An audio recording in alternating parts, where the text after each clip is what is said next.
Bienvenue, devant moi le Xiaomi Redmi Book 14. Dans cette vidéo, je vous montre comment accéder au BIOS de cet ordi.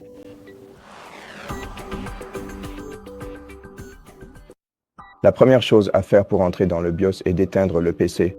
Pour cela, cliquez sur le menu Démarrer, puis allez dans les paramètres d'alimentation, sélectionnez Éteindre et attendez que votre appareil soit complètement éteint. Et une fois qu'il est éteint, vous devez l'allumer en appuyant normalement sur le bouton d'alimentation, juste ici, puis commencez immédiatement à appuyer de façon répétée sur la touche F2 afin de démarrer dans le menu du BIOS. Donc appuyez sur le bouton d'alimentation, puis commencez à appuyer sur la touche F2.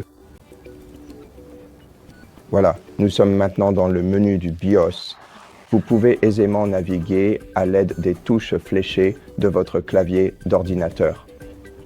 D'accord, laissez-moi fermer cette fenêtre. Et de manière générale, si vous venez tout juste d'ouvrir le BIOS de votre système, alors il est fort probable que tout le contenu soit affiché en caractère chinois traditionnel. Et pour le changer, laissez-moi me mettre à votre place un instant pour vous montrer à quoi cela ressemble et comment le modifier.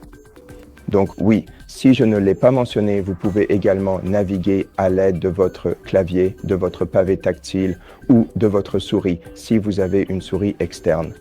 Donc, si vous voyez quelque chose comme ceci, faites défiler tout en bas de ce menu lorsque vous voyez ce paramètre.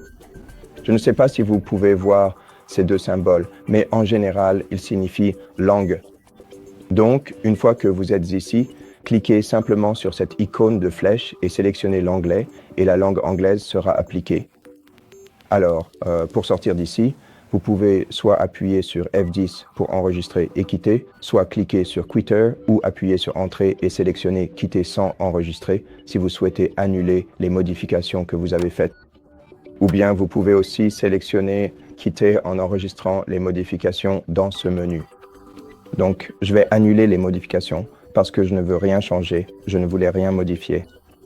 Et une fois que vous cliquez sur ce bouton ici, cliquez sur Oui et attendez que votre appareil redémarre. Il va alors redémarrer normalement sous Windows, comme vous pouvez le voir.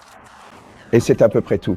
Merci d'avoir regardé cette vidéo. Si elle vous a plu, abonnez-vous à notre chaîne. Laissez un like et un commentaire et je vous retrouve dans la prochaine vidéo.